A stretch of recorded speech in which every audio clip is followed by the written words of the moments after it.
नमस्कार दोस्तों। UP PCS mains के सामान्य अध्ययन द्वितीय प्रश्न पत्र और सहायक कुल सचिव सामान्य अध्ययन के प्रश्न पत्र का ये एक बहुत ही महत्वपूर्ण टॉपिक है। निर्वाचन आयोग संवैधानिक संस्थाओं के संबंध में पीसीएस मेंस और सहायक कुल सचिव परीक्षा में प्रश्न पूछे जाते हैं। आईएएस मेंस में पूछे जाते हैं। अब ये संवैधानिक संस्थाओं में CAG, controller and auditor general, high court, supreme court के जजेज, वित्त आयोग और आपका चुनाव आयोग, अटॉर्नी जनरल, ये सारे संस्थानें संवैधानिक हैं जिनका संविधान में उल्लेख है। इनके बारे में समानता प्रश्न आता है। निर्वाचन आयोग बहुत ही महत्वपूर्ण संवैधानिक संस्था है और इसे हमने स्वतंत्र संस्था के रूप में इसका संरक्षण किया है। स्वतंत्र संस्था इसलिए है कि इसकी नियुक्ति तो राष्ट्रपति महोदय करते हैं, लेकिन इसको हटाने की शक्ति उनके पास नहीं है। क्योंकि हटाने की शक्ति संसद के पास है और वह भी विशेष बहुमत से। अपने कुल लोकसभा राज्यसभा के अलग अलग सदन के कुल संख्या के बहुमत से एवं उपस्थित तथा मतदान करने वाले सदस्यों के 2/3 बहुमत से आपके कदाचार या अक्षमता के आधार पर उसे हटाया जा सकता है। नियुक्ति में राष्ट्रपति महोदय स्वतंत्र हैं, लेकिन नियुक्ति के लिए भी एक स्क्रीनिंग कमेटी है, एक अपॉइंटमेंट कमेटी है। स्क्रीनिंग कमेटी नहीं कहूँगा बल्कि एक अपॉइंटमेंट कमेटी है जिसमें भारत के प्रधानमंत्री उनके द्वारा कोई भी मनोनीत कैबिनेट दर्जे का मंत्री एवं लोकसभा में विपक्ष का नेता, ये 3 सदस्यीय निर्वाचन आयोग के सदस्यों की नियुक्ति के लिए बनाई गई है। इसलिए हमेशा विवाद उत्पन्न होता रहता है, क्योंकि 2 सदस्य तो सरकार के ही होते हैं, प्रधानमंत्री और कैबिनेट मंत्री, और तीसरा एलओपी होता है, लीडर ऑफ अपोजिशन पार्टी। इसलिए हमेशा विपक्षी विरोध करते रहते हैं कि हमारी मंशा, हमारी राय को प्रभावी नहीं बनाया गया और मनमानी तरीके से नियुक्ति की गई। ये कभी कभी लोकसभा के निर्वाचन में आलोचना किया जाता है। जब आलोचना का बिंदु आए तो आप इस प्रकार की विपक्षियों की आलोचना को आप उल्लिखित कर सकते हैं। तो निर्वाचन आयोग बहुत ही महत्वपूर्ण आयोग है भारत संविधान का। संविधानविदों ने बहुत सोच समझकर ऐसे पदाधिकारियों को बनाया था जिससे कि देश में लोकतंत्र बना रहे, देश में निर्वाचन में लोकतंत्र रहे, निर्वाचन में निष्पक्षता रहे और पारदर्शिता रहे। तो इस प्रकार से इस प्रकार से निर्वाचन आयोग का गठन किया कि निर्वाचन आयोग के सदस्य कभी भी सरकार के दबाव में काम ना कर सके, क्योंकि उनकी नियुक्ति करने के पश्चात उनके संबंध में सरकार कोई भी ऐसा विपरीत निर्णय नहीं ले सकती जिससे कि उनकी निष्पक्षता, पारदर्शिता पर आंच आ सके। उनकी नियुक्ति के बाद ना तो उन्हें अगले 6 वर्षों तक या 65 वर्ष की आयु पूरी होने तक हटाया जा सकता है समानता, जब तक कि महाभियोग न लाया जाए, यानी कि लोकसभा राज्यसभा अपने अपने 2/3 बहुमत से उनको हटाए ना। दूसरी बात, उनके नियुक्ति के बाद उनके वेतन में कोई कमी नहीं की जा सकती जब तक कि अनुच्छेद 360 के अंतर्गत आपका वित्तीय आपातकाल न लगा हो। उन दशाओं में कम किया जा सकता है। उन दशाओं में तो सुप्रीम कोर्ट, हाई कोर्ट को भी काफ़ी वेतन कम किया सकता है। मुख्य निर्वाचन आयुक्त को हटाने का वही तरीका है जो सुप्रीम कोर्ट के जजेस को हटाने का तरीका होता है, यानी कि महाभियोग। समानता महाभियोग शब्द हम इस्तेमाल नहीं करना चाहिए, क्योंकि महाभियोग शब्द का इस्तेमाल केवल एक जगह पर राष्ट्रपति को हटाने के लिए प्रयोग होता है। जो अन्य संवैधानिक संस्थाएं हैं जैसे कि सीएजी, मुख्य निर्वाचन आयुक्त, सुप्रीम कोर्ट, हाई कोर्ट के जजेस, इनके लिए कदाचार एवं अक्षमता के आधार पर हटाए जाने की प्रक्रिया है। उस प्रक्रिया में लोकसभा, राज्यसभा को अपने सदस्यों के बहुमत एवं उपस्थिति तथा मतदान करने वाले सदस्यों के 2/3 बहुमत से यदि प्रस्ताव पारित करते हैं कि इनके विरुद्ध जो आरोप लगाए गए हैं सही है, तो उन्हें उसी दशा में हटाया जाता है। तो इनकी कुछ स्वतंत्रताएं हैं। अगर पेपर में आता है कि निर्वाचन आयोग की स्वतंत्रताओं का उल्लेख कीजिए, तो हमको स्वतंत्रताओं में वो चीज़ों को लिखना है जिसके कारण हम दबाव में काम नहीं करते, निर्वाचन आयोग दबाव में काम नहीं करते। ठीक है। भारत के संविधान के अनुच्छेद 324 से 329 के बीच में भारत के निर्वाचन आयोग का उल्लेख किया गया है। 324 में संचालन की बात किया गया है कि निर्वाचन आयोग मुख्य निर्वाचन आयुक्त एवं अन्य निर्वाचन आयुक्तों से मिलकर गठित होगा और जिसका निर्णय राष्ट्रपति करेंगे, यानी कि राष्ट्रपति महोदय मुख्य निर्वाचन आयुक्त और निर्वाचन आयुक्त को मिल करता है। ध्यान रहे, देश की आज़ादी के बाद सन 1950 से लेकर 1989 तक केवल एक सदस्यीय निर्वाचन आयोग था। 15 अक्टूबर 89 के बाद यानी कि 16 अक्टूबर 89 को इसमें 2 सदस्य और जोड़ दिए गए थे, और वो जोड़े इसलिए गए थे क्योंकि उस समय टी एन शेषन मुख्य निर्वाचन आयुक्त थे।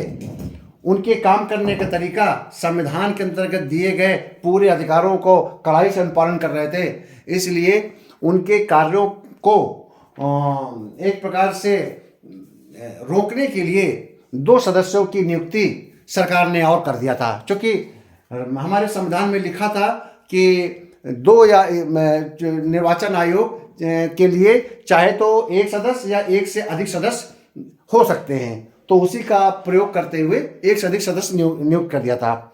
उसके पश्चात कोर्ट मामला न्यायालय में गया, लेकिन इसको निरस्त कर दिया गया। लेकिन उसके बाद पुनः अक्टूबर 91 में 2 सदस्य और जोड़ दिए गए और ये 3 सदस्यीय आयोग तब से लगातार चला आ रहा है। ठीक है, आपको पता ही होना चाहिए वर्तमान में श्री ज्ञानेश कुमार जी हमारे चीफ इलेक्शन कमिश्नर हैं, जो कि फरवरी में उन्होंने इस पद को ग्रहण किया है, श्री ज्ञानेश कुमार। ठीक है, अब आता है कि इसके कार्य क्या हैं। देखिए, चुनाव का संचालन और नियंत्रण इसका कार्य है। इसके अंतर्गत चुनाव कार्यक्रमों को तय करना, मतदाता सूची तैयार करना, राजनीतिक दलों को मान्यता देना, उम्मीदवारों की पात्रता देखना, नामांकन प्रक्रिया पूर्ण कराना, मतदान संपन्न कराना, मतगणना कराना, चुनाव आचार संहिता का कड़ाई से पालन सुनिश्चित कराना, प्रेक्षकों की नियुक्ति, चुनावी भ्रष्टाचार को रोकना, कदाचार को रोकना, चुनावी खर्च की निगरानी करना आदि इसके काम संचालन नियंत्रण में है। ठीक है, ये इसके कामों को हम केवल प्रशासनिक काम नहीं कहेंगे कि केवल प्रशासनिक काम करता है। ध्यान रखिए, इसके पास बहुत अधिक शक्तियां हैं। इसके पास सेमी जुडिशरी पावर भी है, क्योंकि अगर कोई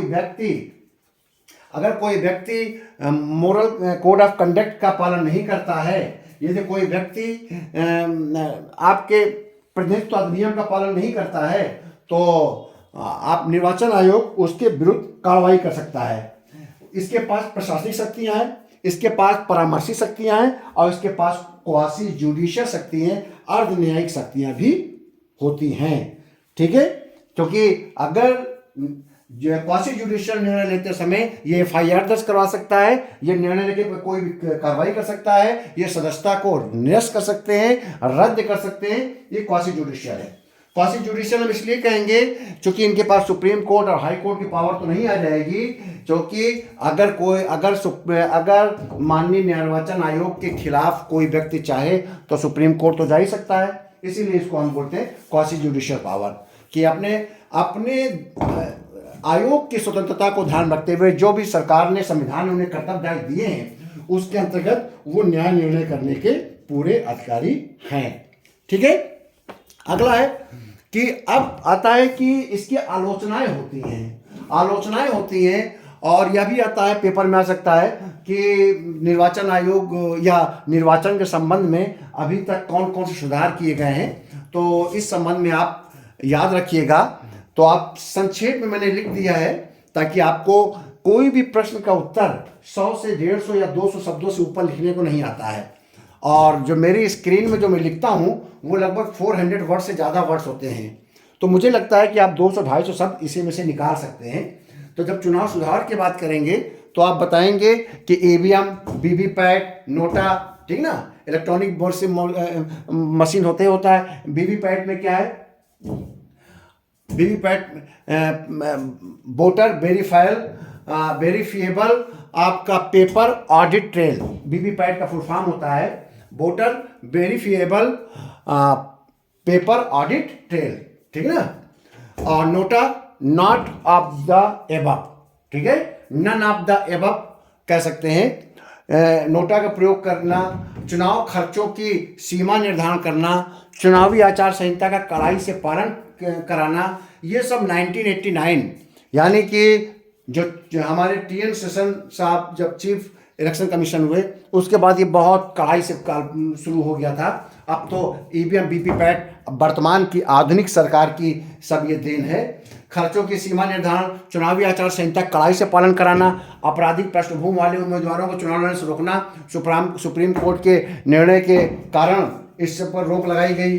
अब तो बहुत अधिक ध्यान देना पड़ता है, यहाँ तक कि चुनाव से पहले जनता को बताया जाता है कि इस उम्मीदवार का क्या बैकग्राउंड है, कितनी एजुकेशन है, कितनी संपत्ति है, कितने इसके ऊपर आपराधिक मुकदमे हैं। चूँकि हम चुनाव से लड़ने से इसलिए नहीं रोक पाते हैं, मुकदमे चाहे सैकड़ों हों, अगर उस पर डिसीजन नहीं हुआ है, उसको सज़ा नहीं मिली है, तो चुनाव लड़ सकते हैं। इसलिए आपराधिक पृष्ठभूमि वाले उम्मीदवारों पर चुनाव लड़ने से रोक लगाया गया है। जाति, धर्म, संप्रदाय के आधार पर वोट मांगने पर रोक लगाया गया है। सरकारी मशीनरी के दुरुपयोग पर रोक। पहले सरकारी मशीनरी, सरकारी अधिकारी, सरकारी कर्मचारी, सरकारी गाड़ियां चुनाव में घूमती रहती थी, अब वो सरकारी गाड़ी का उपयोग नहीं कर सकते हैं।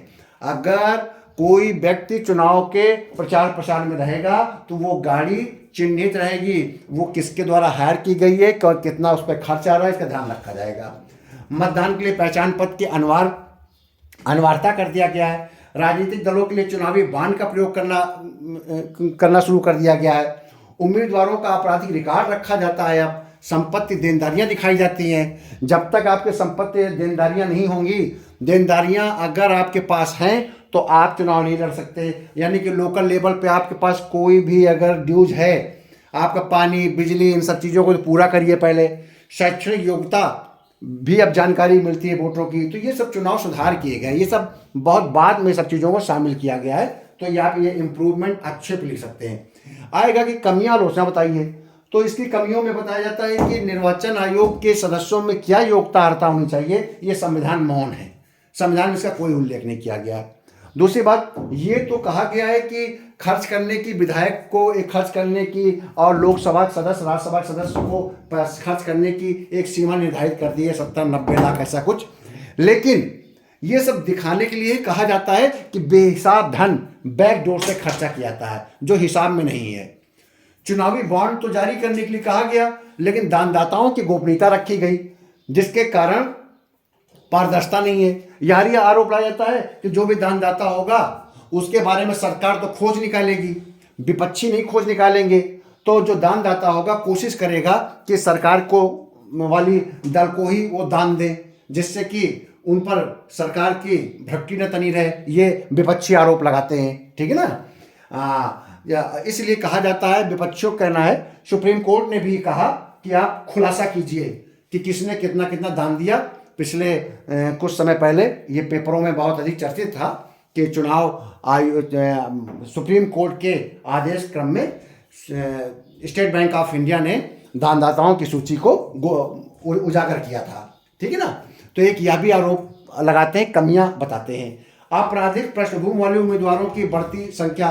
भाई अपराध कर रहे हैं, अगर उनको पनिशमेंट नहीं मिला है, कोर्ट के द्वारा सजा नहीं सुनाई गई है, तो आप उनको चुनाव लड़ने से रोक नहीं सकते। इसलिए आपराधिक पृष्ठभूमि उम्मीदवारों की संख्या बढ़ती जा रही है। एक दल नहीं रोकता है तो दूसरा दल भी नहीं रोकता है, इसे शुचिता नहीं है। आज भी इलेक्शन में ये आरोप लगते हैं, ये कमियों पर आलोचना की जाती है। राजनीतिक दलों द्वारा अपराधियों को चुनाव लड़ाया जाना। सीधी बात, जब आपराधिक पृष्ठभूमि वाले उम्मीदवारों की बढ़ती संख्या होगी तो यही कारण होगा।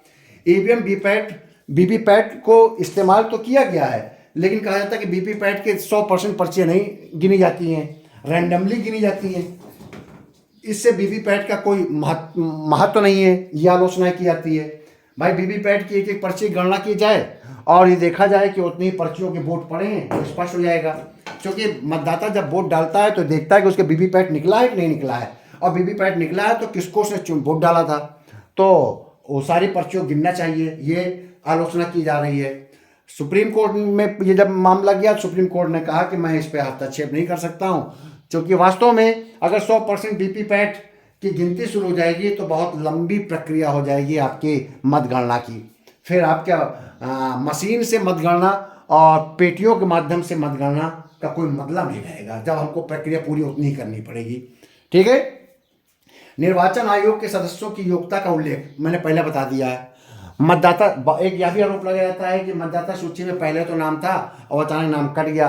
तो ये सब तमाम आलोचनाएं और कमियां हैं जो कि आप पेपर में संतुलित आंसर बनाने के लिए आप इन सब का उल्लेख करिएगा और अंत में आप निष्कर्ष जरूर निकालिएगा।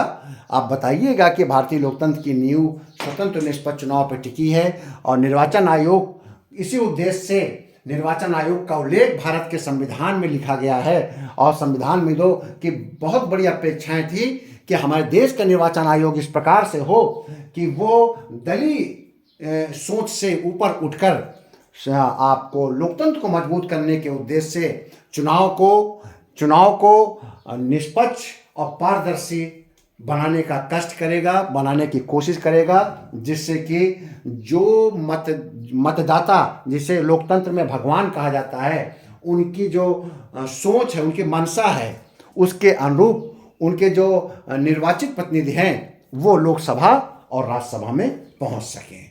ठीक है, तो ये आपका सामान्य अध्ययन का एक महत्वपूर्ण टॉपिक निर्वाचन आयोग, काफ़ी इंपॉर्टेंट टॉपिक है, याद रखिएगा। सहायक और सचिव परीक्षा में आ सकता है क्योंकि सरकारी कर्मचारी बैठते हैं और सरकारी कर्मचारियों से अपेक्षा की जाती है कि वो निर्वाचन आयोग को जरूर समझें, वित्त आयोग को जरूर समझें, क्योंकि अकाउंट्स और फाइनेंस रूल्स की अनुभव मांगा जाता है। तो आपको फाइनेंस रूल्स आते हैं तो आपको वित्त आयोग की भूमिका भी आनी चाहिए। इसी प्रकार से जीएसटी से भी क्वेश्चन बन सकता है, तो इन सब चीज़ों को ध्यान रखिएगा। ठीक है, बहुत बहुत धन्यवाद। मेरे वीडियो को लाइक करिए, मेरे चैनल को सब्सक्राइब करिए। ये एक निःशुल्क प्लेटफॉर्म है जिसका उद्देश्य जो पीढ़ी तैयार हो रही है कंपटीशन के लिए, जो एक नवयुवा है, जो युवा पीढ़ी है, जो कंपटीशन के क्षेत्र में उतर रहे हैं, उनको भारत के संविधान, समान अध्ययन तथा विभिन्न विषयों पर उनको एक जानकारी देते हुए न केवल परीक्षा के योग्य बनाया जाए, बल्कि एक समझदार, जागरूक